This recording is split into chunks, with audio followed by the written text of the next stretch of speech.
Professor Ramesh Richard with more thoughts on the soul hole. See, you can't fill the soul hole without fixing it first. You've got to have it repaired and mended before you fill it. Otherwise, it has developed a leak and everything that you put in there goes away. We've looked at some features of your soul hole, opened some secret boxes from your life. We looked at some failures of strategies, of fake and genuine fake strategies, and all of them fail. I want to now speak about fixing the soul hole. Forgive the pun, but let me get to the bottom of the hole. Because you have holed yourself in. In fact, your hole is holding you hostage. But I've got great news for you. Your soul hole is really a God hole. Your soul hole is immense and God is immense.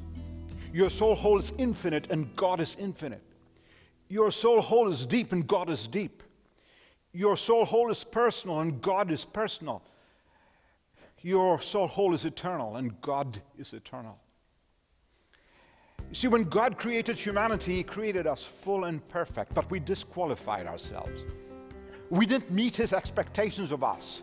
We broke His standards and our own principles, and God left. The soul hole was created. And as you've seen, we've tried to fill it with all sorts of stuff, good stuff and bad stuff. But all of them leak through. What we really need is someone who fits the hole in the soul and fixes it and then fills it. And that's why we've got to go outside. We've got to go outside for help. Because one hole-bound person cannot help another hole-bound person, because both of us will be stuck in the hole. What we need is help from the outside, but communicated on the inside. I don't want principles and platitudes from outside the human race. Because one says, you know, the reason you have a soul hole is because God wants you to have a soul hole and you're stuck with it. Another says the reason you have a soul hole is because of your sin and karma and you cannot be liberated from it. Another one says you've done too much bad in your life, so you cannot fix the soul hole. Another one says if you do enough good, you can fill the soul hole, and we don't know how much good to do. And then there's that other view that you simply have to be content and be miserable in your soul hole. Your desire to solve the problem is the cause of your misery. Instead of the frustration of trying to live inside the human situation, I want an answer from the outside the human situation to help me on the inside.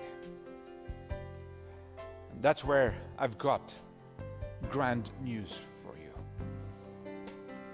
I want to share a claim and an astounding promise. It goes, "He who comes to me will never go hungry. He who comes to me will never be thirsty." Can you imagine what this is saying? That no one who comes to me will ever go hungry. No one who comes to me will ever go thirsty. Let me look at that set of claims in a brief moment. He who comes to me. That means anybody can come. This message is for everybody, for somebody, anybody.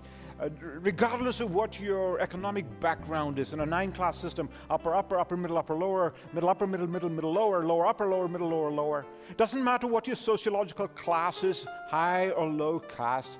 It doesn't matter what your psychological background is, whether you're free or burdened. It does not matter if your skin color, your national heritage, your gender, your age. It simply doesn't matter. Everybody who comes, he who comes to me. Now, what is this coming? Coming is simply coming as you are, openly, honestly, without reservation, without payment, without bribe, without ritual, without religion, just coming just like as you are. But coming on the terms of the one who's making the invitation. You can't come on your own terms, because your own terms you have failed, whether you got 99 or 36. But then you're also coming to Him alone. Not Him plus something else, somebody else. Just Him alone. He who comes to me. The promise says He'll never go thirsty, never go hungry. Can you imagine what this promise is saying? Your spiritual hunger will always be fully met. Your spiritual thirst will always be fully satisfied. In the original, it says that in the strongest possible terms, never ever will you go hungry. Never ever will you go thirsty.